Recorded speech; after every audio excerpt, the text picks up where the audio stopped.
Chapter 37. Jacob lived in the land where his father had stayed, the land of Canaan. This is the account of Jacob. Joseph, a young man of 17, was tending the flocks with his brothers, the sons of Bilhah and the sons of Zilpah, his father's wives, and he brought their father a bad report about them. Now Israel loved Joseph more than any of his other sons, because he had been born to him in his old age, and he made a richly ornamented robe for him. When his brothers saw that their father loved him more than any of them, they hated him and could not speak a kind word to him. Joseph had a dream, and when he told it to his brothers, they hated him all the more. He said to them, "Listen to this dream I had. We were binding sheaves of grain out in the field, when suddenly my sheaf rose and stood upright, while your sheaves gathered around mine and bowed down to it." His brothers said to him, "Do you intend to reign over us? Will you actually rule us?" And they hated him all the more because of his dream and what he had said. Then he had another dream, and he told it to his brothers. "Listen," he said, "I had another dream, and this time the sun and moon and 11 stars were bowing down to me." When he told his father as well as his brothers, his father rebuked him and said, "What is this dream you had? Will your mother and I and your brothers actually come and bow down to the ground before you?"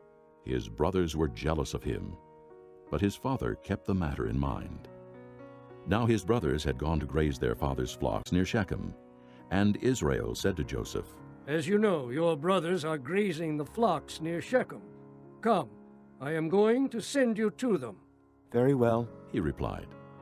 So he said to him, "Go and see if all is well with your brothers and with the flocks, and bring word back to me." Then he sent him off from the valley of Hebron. When Joseph arrived at Shechem, a man found him wandering around in the fields and asked him, "What are you looking for?" He replied, "I'm looking for my brothers. Can you tell me where they are grazing their flocks?" "They have moved on from here." The man answered, "I heard them say, 'Let's go to Dothan.'"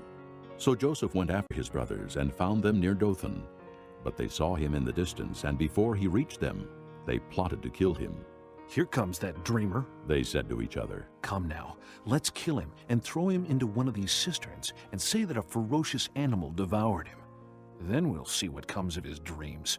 When Reuben heard this, he tried to rescue him from their hands. "Let's not take his life," he said. "Don't shed any blood.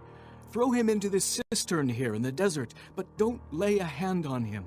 Reuben said this to rescue him from them and take him back to his father. So when Joseph came to his brothers, they stripped him of his robe, the richly ornamented robe he was wearing, and they took him and threw him into the cistern. Now the cistern was empty, there was no water in it. As they sat down to eat their meal, they looked up and saw a caravan of Ishmaelites coming from Gilead. Their camels were loaded with spices, balm, and myrrh, and they were on their way to take them down to Egypt. Judah said to his brothers, "What will we gain if we kill our brother and cover up his blood? Come, let us sell him to the Ishmaelites and not lay our hands on him. After all, he is our brother, our own flesh and blood." His brothers agreed.